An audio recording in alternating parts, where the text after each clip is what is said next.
Hello guys, नमस्ते सबैजनालाई।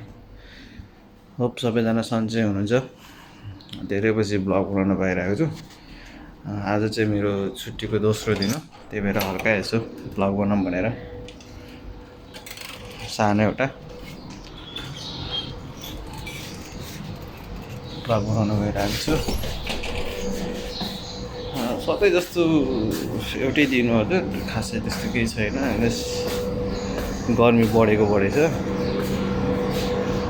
Camp देख्न सक्नुहुन्छ, क्याम्प पनि खाली खाली छ आज।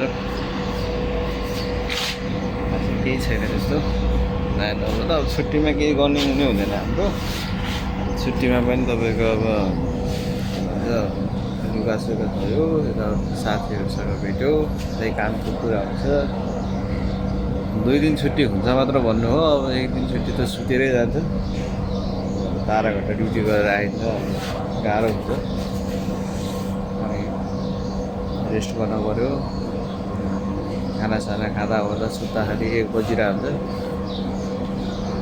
सुत्दा पऱ्यो, बेलुका फेरि 8-9 बजी उठिन्छ, फेरि खाना खायो, फेरि सुत्यो। दोस्रो दिन छुट्टी हुन्छ। दोस्रो दिन छुट्टीमा चाहिँ यसो कपडा सपडा धोयो, अनि तपाईँको त्यसपछि साथीभाइहरू भेटिन्छ, यसो मार्केटहरू गयो। त्यही हो। त्यसरी 2टा छुट्टी दिन्छ। कहीँ घुम्न जान केही गर्न पाइँदैन हजुर, दुबई भन्नु मात्र हो। अब न त दुबई यहाँबाट खासै त्यति टाढा छैन। दुबई सिटी तपाईँको गाडीमा गयो भने, मेट्रोमा गयो भने त्यस्तै लाग्छ 1 घन्टा। अब त्यही ट्राफिकमा डिपेन्ड हुन्छ। गाडी कहिलेका ट्राफिकमा फस्छ, मेट्रो पनि अब स्टेसनमा रोक्दै लाग्छ। त्यही भएर त्यस्तै भनौँ न 40-45 मिनट लाग्छ।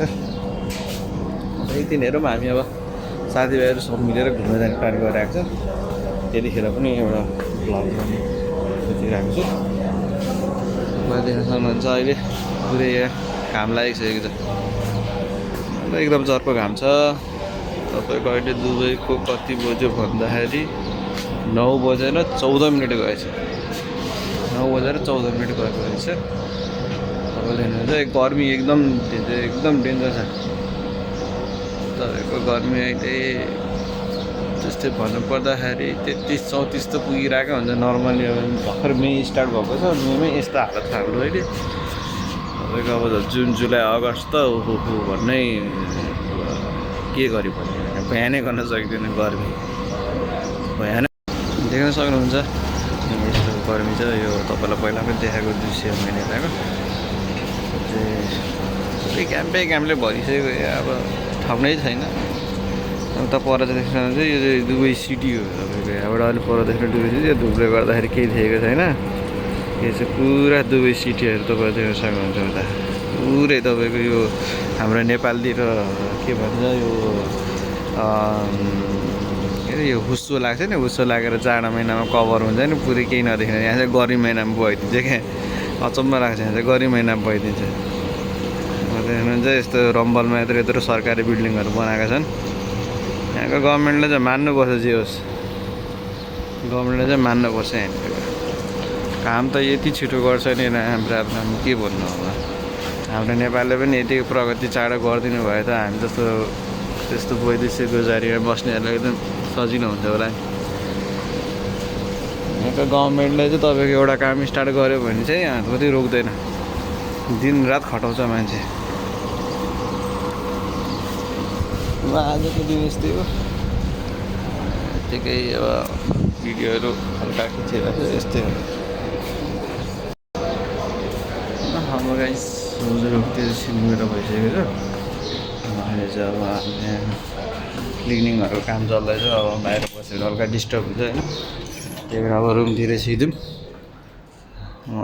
रुममा चाहिँ आज खासै कोही छैन भन्नुपर्दा एउटा दाइ जानुभएको छ ड्युटी, अनि हाम्रो एउटा सोल्टी हुनुहुन्छ, नेपाली नै हो। 3जना नेपाली, एउटा अफ्रिकन छ हाम्रो रुममा चाहिँ।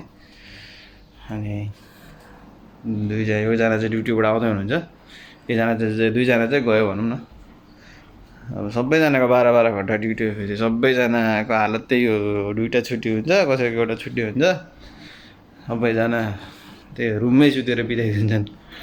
मान्छेले भन्छ नि यहाँ दुबईमा अब के भन्छ कमाइरहेछ घुमिरहेछ खाइरहेछ भन्ने मात्र हो क्या त्यो अब त ठाउँ र परिवेश अनुसारले चल्दो रहेछ हामी चाहिँ अब त्यो घुम्ने भन्दा नि हाम्रो सुत्ने धेरै हुन्छ दुईवटा छुट्टीमै हाम्रो चाहिँ सुताइ धेरै हुन्छ त्यही भएर अनि त्यो हल्का भनौँ न अब 3-4 वर्ष दुबईमा बसेको मान्छेलाई पनि अलिकति त्यो दुबई सिटीतिर घुम्नु भनौँ न हराउने जस्तो कुरा हुन्छ क्या त्यहाँ तपाईँलाई अब देख्नु सक्नुहुन्छ पछाडि मेरो रुम चाहिँ यस्तो छ देख्न सक्नुहुन्छ सबैले आफ्नै स्टाइल राखेको छ त्यो उतापट्टिको यो चाहिँ हाम्रो कालिया सोल्टीको हो अनि यतापट्टि मैले कपडा झुन्डाएर राखेको छु यो चाहिँ मेरो बेड हो अनि तल चाहिँ 2जना दायाहरू हुनुहुन्छ न त साथीहरू अब यसो खानासाना खाने बेला भनौँ न नास्ता गर्ने बेला भएको छ अब खाना त तपाईँको 3-4 बज्छ होला हाम्रो आज किनकि अब आज हल्का अलिकति राम्रो कुरा खाइदिउँ भन्ने उ छ अब छुट्टी भएको बेला मात्र घर पाइने खाना पाइने तर पाइँदैन जे छ त्यही लियो हिँड्यो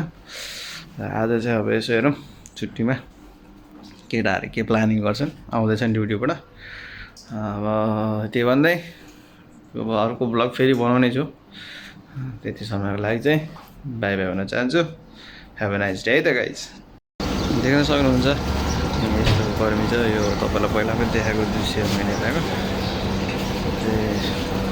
क्याम्पले भरिसकेको अब ठाउँै छैन उता पर चाहिँ देख्न सक्नुहुन्छ यो चाहिँ दुबई सिटी हो तपाईँको यहाँबाट अलिक पर देख्न दुबई सिटी यो धुपले गर्दाखेरि केही देखेको छैन यो चाहिँ पुरा दुबई सिटीहरू तपाईँले देख्न सक्नुहुन्छ उता पुरै तपाईँको यो हाम्रो नेपालतिर के भन्छ यो के अरे यो हुस्सो लाग्छ नि हुस्सो लागेर जाडो महिनामा कभर हुन्छ नि पुरै केही नदेख्ने यहाँ चाहिँ गर्मी महिनामा बगाइदिन्छ क्या अचम्म लाग्छ यहाँ चाहिँ गर्मी महिनामा बगाइदिन्छ देख्नुहुन्छ यस्तो रम्बलमा यत्रो सरकारी बिल्डिङहरू बनाएका छन् यहाँको गभर्मेन्टले चाहिँ मान्नुपर्छ जे होस् गभर्मेन्टले चाहिँ मान्नुपर्छ यहाँनिर काम त यति छिटो गर्छ नि हाम्रो के भन्नु होला हाम्रो नेपालले पनि यति प्रगति चाँडो गरिदिनु भए त हामी जस्तो त्यस्तो वैदेशिक गुजारीमा बस्नेहरूलाई एकदम सजिलो हुन्छ होला यहाँको गभर्मेन्टले चाहिँ तपाईँको एउटा काम स्टार्ट गर्यो भने चाहिँ कति रोक्दैन दिनरात खटाउँछ मान्छे आजको दिवस थियो यतिकै अब भिडियोहरू हल्का खिचेर यस्तै हो